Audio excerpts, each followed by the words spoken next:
नमस्कार दोस्तों, देखो राजस्थान 1857 क्रांति। राजस्थान 1857 क्रांति पढ़ने से पहले 5-7 बातें आपको रटनी होगी, उनका कोई इलाज नहीं है। देखो,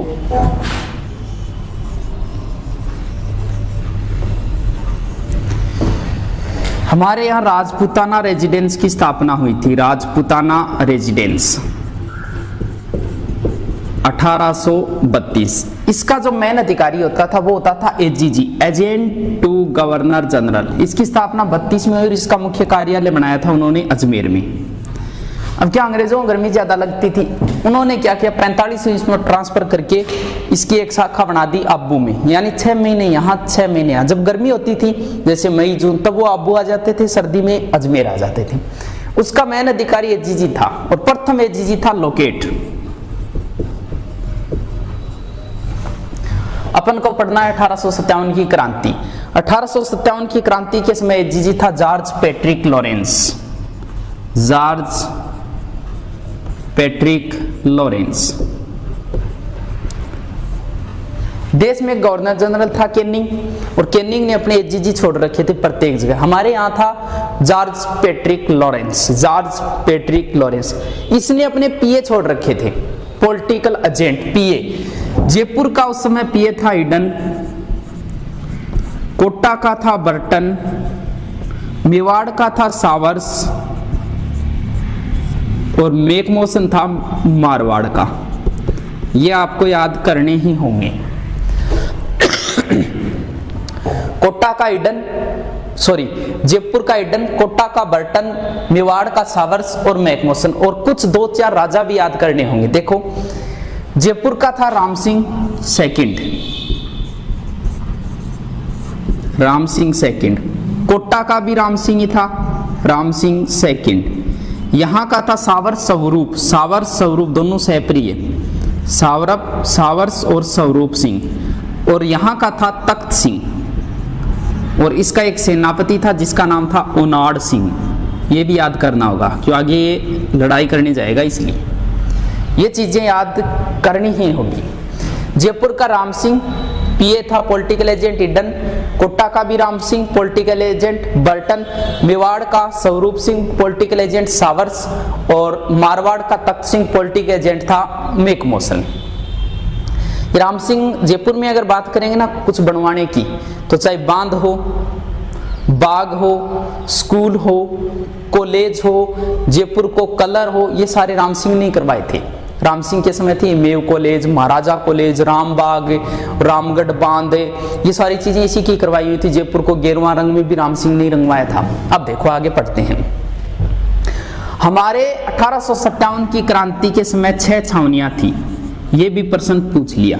अब छावनियों का भी जरूरी तो नहीं है, लेकिन एक ट्रिक याद कर लेना, फेमस ट्रिक है वो। एनी नाम की एक लड़की थी, समझ लेना, आपकी गर्लफ्रेंड थी। एनी ने मेरा यानी आपका ब्याह नहीं देखा, ब्याह नहीं देखा। मान लो आपने बुलाया, नहीं आई।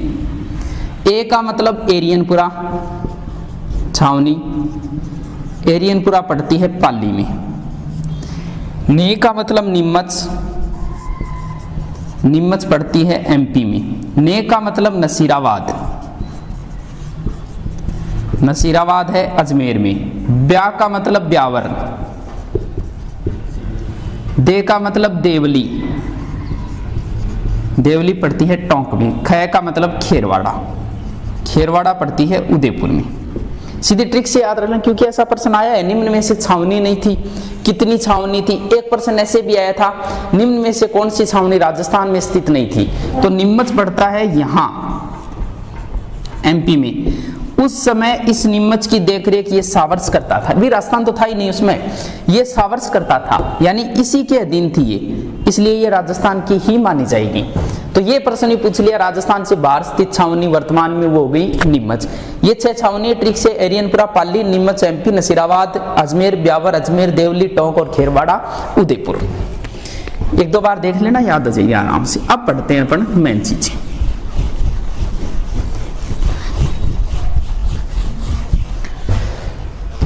वो याद है ही आपके, ये लो, अब ज्यादा समस्या नहीं होगी।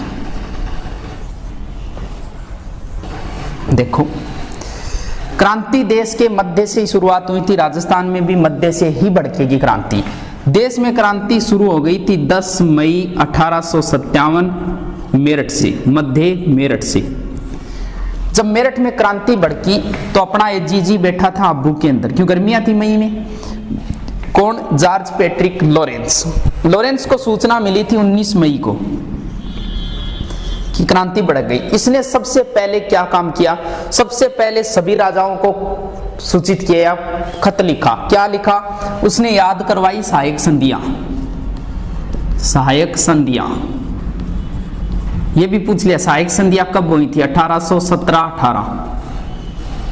वैसे तो 23 तक चली थी, लेकिन 90% हो गई थी इस संख्या, इसलिए यही मानी जाती है सहायक संधियों की। अगर याद करें ना, देखो सबसे पहले क्या आता है? कै आता है, फिर कै आता है, सबसे अंत में सिर आता है। कहते हैं नख से सिर तक, सिर का मतलब सिरोई। सबसे पहले सहायक संधि की थी करौलिन ने 1817 में, पूर्ण शर्तों सहित सहायक संधि की थी कोटा ने 1817 में ही, और सबसे अंत में की थी 1823 में सिरोई ने।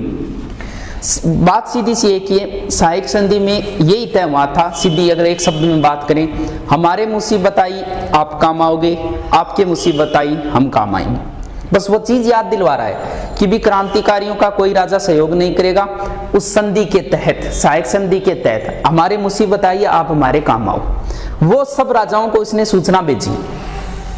इस पैट्रिक लॉरेंस की एक टेंशन सता रही थी अजमेर की।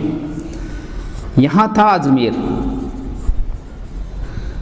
अजमेर दुर्ग में एक रेजिमेंट थी 15 NI नेटिव इनफेंट्री। जैसे वर्तमान में ना जाट, राजपूत, गोरखा, वैसे उस समय ये नाम होंगे 15, 20, 130 इस हिसाब से। यहाँ एक रेजिमेंट थी 15 NI अजमेर में। अब क्या हुआ, इसकी एक टेंशन शुरू हो गई, क्योंकि अजमेर दुर्ग के अंदर उनका खजाना, गोला बारूद, पैसे वगैरह पड़े थे।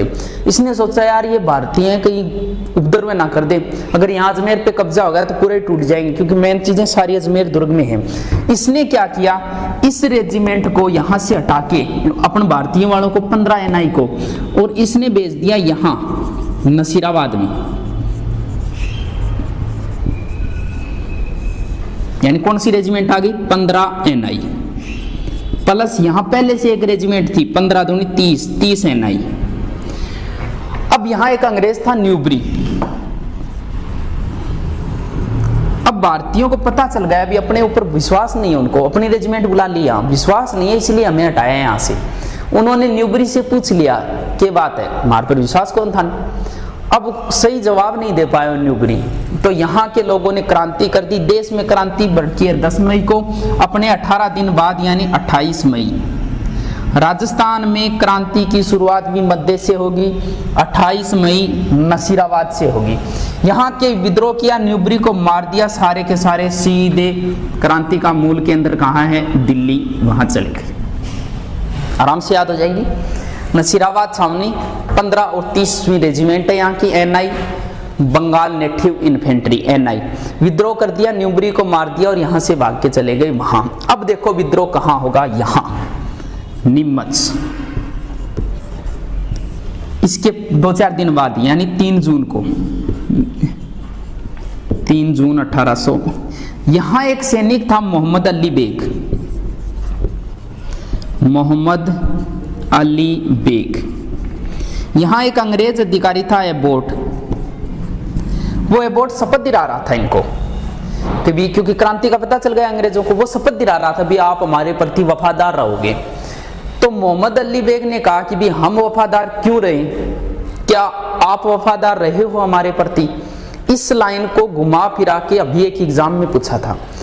क्यों कहा उसने, मोहम्मद अली बेग ने, कि भी आप हमारे प्रति वफादार रहे? इसलिए कहा क्योंकि मोहम्मद अली बेग था अवध का। एक चीज का ध्यान रखना, 1857 की क्रांति में सबसे ज्यादा सैनिक अवध की थे।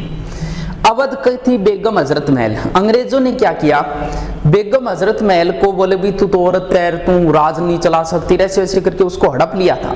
यानी अवध को अंग्रेजों ने कुप्रशासन का आरोप, यानी प्रशासन तेरे चाले को नहीं, कुप्रशासन का आरोप लगाकर हड़प लिया था। ये वही याद करा रहा है, कभी मैं वफादार क्यों रहा थे, रहे होगे थे, देखो अवध हमारे सागे के करी। इस वजह से ये एबोट कोई जवाब नहीं दे पाया। तो यहाँ क्या हुआ, मोहम्मद अली बेग ने एबोट को गोली मार दी और यहाँ अंग्रेज जो भी थे उनका परिवार वगैरह उनको मारना वगैरह शुरू कर दिया। यहाँ से लगभग 30-40 संख्या बताई जाती, वो अंग्रेज भागे। अब देखो निम्मत छावनी किसके नीचे आती थी, मेवाड़ के नीचे। अब ये भागेंगे किधर, मेवाड़ साइड में भागेंगे, अपने क्षेत्र की ओर भागेंगे। यहाँ से सैनिक भागे सीधे यहाँ चित्तौड़गढ़ का एक गांव है डुंगला, डुंगला गांव चित्तौड़ पहुंचे। इधर सूचना मिली, सावर सिंह को सूचना दी कि स्वरूप सिंह को सूचना दी कि जाओ भी उन सैनिकों को लाओ। स्वरूप सिंह ने उन सैनिकों को लाके जग मंदिर में ठहराया।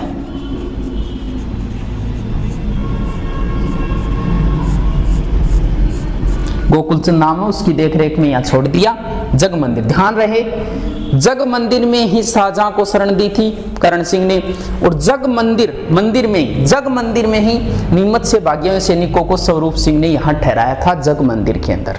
ठीक है, यानी ये भी एक प्रश्न बनता है कि राजस्थान में सबसे पहले अंग्रेजों की किस शासक ने सहायता शुरू की थी, तो यही से शुरू हुई है।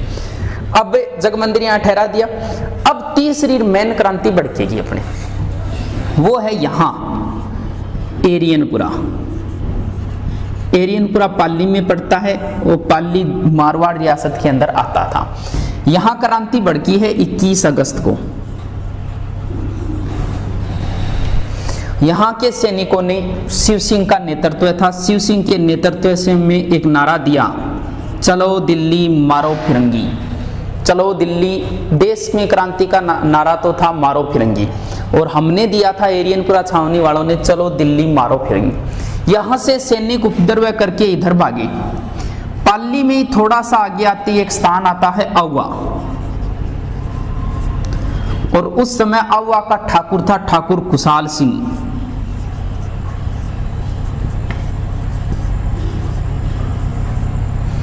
भाई खुशाल सिंह ने क्या किया, क्रांतिकारियों को शरण दे दी।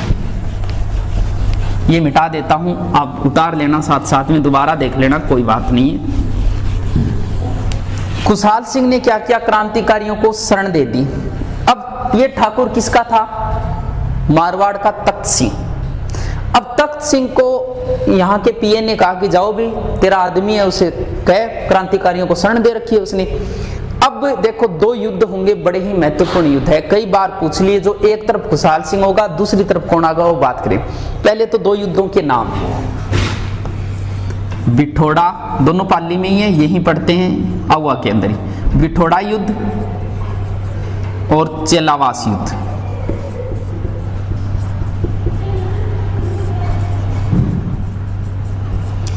अब क्रम याद रखना, तारीख में कोई समस्या नहीं है।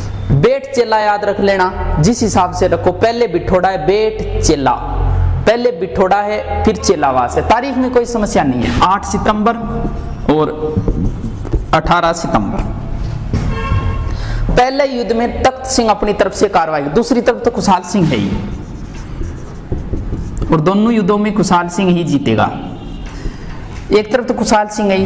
पहले युद्ध में क्या करता है, खुद राजा ही जाता है, अपनी सेना भेजता है, किसको, वही अनाड़ सिंह को, अपना सेनापति ओनाड़ सिंह को। ओनाड़ सिंह के हाथ लग गया, ओनाड़ सिंह को मार दिया। अब अंग्रेज खुद आएंगे, खुद कौन, एक तो एजीजी आएगा, George Patrick Lawrence, George Patrick Lawrence. अब जब एजीजी आएगा तो पीए को तो आना ही पड़ेगा, क्योंकि डीजी आएगा तो एसपी को आना ही पड़ेगा, एसपी आएगा तो इंस्पेक्टर आना पड़ेगा। अब यहाँ का पीए कौन है, मैकमोसन, और दूसरी तरफ वही खुशाल सिंह। देखो दूसरी तरफ खुशाल सिंह यानी हम काले हैं, अंग्रेज काले बोलते हैं, इधर ये गोरे हैं, इसलिए इस चेलावास के युद्ध को काला गोरा युद्ध भी बोलते हैं। चाहे काला गोरा कह दो चाहे गोरा काला कह दो, इसमें कोई फर्क नहीं पड़ता। अब क्या हुआ, पैट्रिक लॉरेंस तो भाग गया, मैकमोसन इनके हाथ लग गया। मैकमोसन की कहते हैं कि गर्दन टांग के अव्वा के किले पे टांग दी। अब एक पीए मारा गया, इतना बड़ा अधिकारी। अंग्रेज सतर्क हो गए और एक खतरनाक आदमी को बुलाया जिसका नाम था कर्नल होम्स। कर्नल होम्स और डिसा के नेतृत्व में सेना भेजी, अव्वा को चारों ओर से घेर लिया। खुशाल सिंह को पता चल गया कि अब जीतना मुश्किल है, तो उसने किले का भार सौंप दिया पृथ्वी सिंह को। और स्वयं यहां से आके आ गया सलूम्बर। सलूम्बर का शासक था जोध सिंह। जोध सिंह के यहां शरण ली। जोध सिंह से फिर नीमच। कहते हैं कि नीमच में कुशाल सिंह ने आत्मसमर्पण कर दिया और इसकी जांच के लिए कि भी कुशाल सिंह निर्दोष है कि इसने क्रांतिकारियों का सहयोग किया था कि नहीं किया था, इसके लिए एक आयोग बनाया था, मेजर टेलर आयोग। और मेजर टेलर आयोग ने कुशाल सिंह को निर्दोष साबित कर दिया। बाद में कहते हैं कि उदयपुर में कुशाल सिंह की मृत्यु हो गई थी। अब देखो क्या हुआ। कहते हैं कर्नल होम्स और डिसा ने आउवा को बुरी तरीके से लूटा, पूरी लूटपाट मचाई, क्योंकि यहाँ बहुत सारे मारे गए थे। अंग्रेजी मैकमोसन जितना बड़ा अधिकारी मारा गया। यहाँ एक माता थी जो बहुत फेमस है, क्योंकि नॉर्मल माता नहीं है, वो 1857 की क्रांति की माता है, जिसका नाम था सुगाली माता।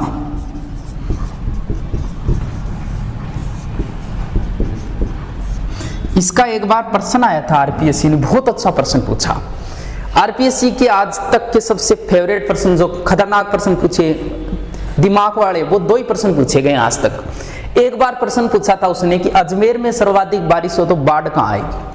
यानी उसमें क्या था, अजमेर में सर्वाधिक बारिश हो तो उसने ऑप्शन दिए थे पुष्कर, अन्ना सागर, फाय सागर, एक ऑप्शन था बालोतरा।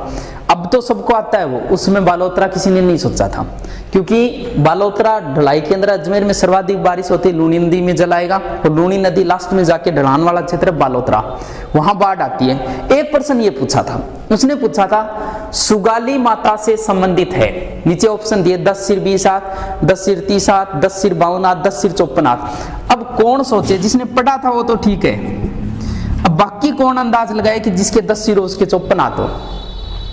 ये खतरनाक माता है, कुशाल सिंह की कुलदेवी है, नॉर्मल नहीं है, 1857 की क्रांति की कुलदेवी है ये।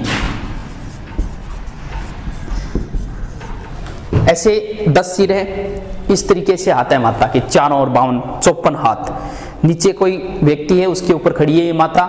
ये माता 10 सिर 54 हाथ। क्रांतिकारियों को बड़ा भय हुआ इससे कि कहीं इसको आदर्श मान के और ना भड़क जाए, इसलिए इस माता को ये ले आए थे अजमेर में। वर्तमान में ये बागड़ पाली संग्रहालय के अंदर ये मूर्ति है, सुगाली माता। 1857 की क्रांति की कुलदेवी कह दो, चाहे कुशाल सिंह की कुलदेवी कह दो। यानी पहले कुशाल सिंह की थी, फिर इस माता का आदेश लेके रोज सुबह पूजा पाठ करके युद्ध में जाते थे, इसलिए इसे क्रांति की कुलदेवी घोषित कर दी। 1857 के क्रांति की कुलदेवी सुगाली माता। ठीक है, अब पढ़ते हैं लास्ट।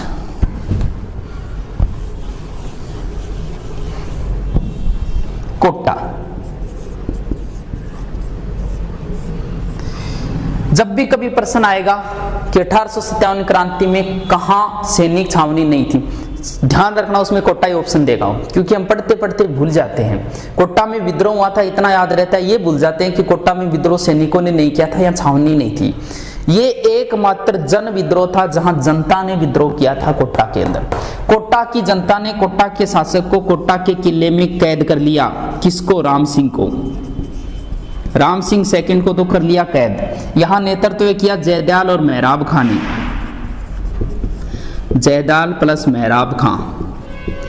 6 माह तक जनता का शासन रहा, बड़े सुव्यवस्थित सही तरीके से शासन चला था। यानी ये कहना सुव्यवस्थित सही तरीके से क्रांति कहां हुई थी, वो कोटा में हुई। कोटा के राम सिंह को कैद कर लिया और यहाँ जो था बर्टन, उसका डॉक्टर था सेडलन। इस कहते हैं कि बर्टन की गर्दन काट के पूरे शहर में घुमाया था। जनता में भयंकर आक्रोश था यहाँ। तो ये एकमात्र जन विद्रोह है, यहाँ क्रांति नहीं, यानी सैनिक विद्रोह नहीं है, जनता ने विद्रोह किया है कोटा के अंदर। कहते हैं कि कोटा का विद्रोह दबाने के लिए करौली के मदनपाल ने सहायता की थी अंग्रेजों की। अंग्रेजों ने कहा कि राम सिंह तूने कहीं ना कहीं क्रांतिकारियों का सहयोग किया है, इसलिए राम सिंह के तो तोपों की सलामी कम कर दी, मदनपाल की बढ़ा दी। बाद में राम सिंह को छुड़वाया 6 महीने बाद, उसके बाद की स्टोरी। तो ध्यान रहे, कोटा में जन 15 अक्टूबर शुरू हुआ था, यहाँ 15 अक्टूबर 1857। एक तो खेरवाड़ा, नसीराबाद में तो हो गए थी छावनी, नसीराबाद के नजदीक बराबर 2 ऐसी छावनियां जहां कह दो कि प्रत्यक्ष रूप से कोई विद्रोह नहीं हुआ था। एक खेरवाड़ा, उदयपुरवाड़ी, और दूसरी हो गई अपने ये अजमेरवाड़ी ब्यावर। नसीराबाद में तो वहीं था सबसे पहले। बीकानेर का सरदार सिंह कहते हैं कि हिसार तक अंग्रेजों की सहायता के लिए गया था। तो दोस्तों ये क्रांति थी, एक या दो बार देखो आराम से याद हो जाएगी। सबसे पहले नसीराबाद है, जिसमें उस क्रांति के, देश की क्रांति के 18 दिन बाद, ऐसे याद रखना पड़ेगा। 28 मई है। उसके बाद नीमच है, नीमच में 3 अक्षर है, 3 जून को हुई थी। उसके बाद है एरियनपुरा, बहुत ही महत्वपूर्ण है, जिसमें कुशाल सिंह का महत्वपूर्ण योगदान है, जिसमें बिठोड़ा चेलावास 2 युद्ध है। उसके बाद कोट्टा है, 2 ने भाग नहीं लिया था। ठीक है दोस्तों, धन्यवाद।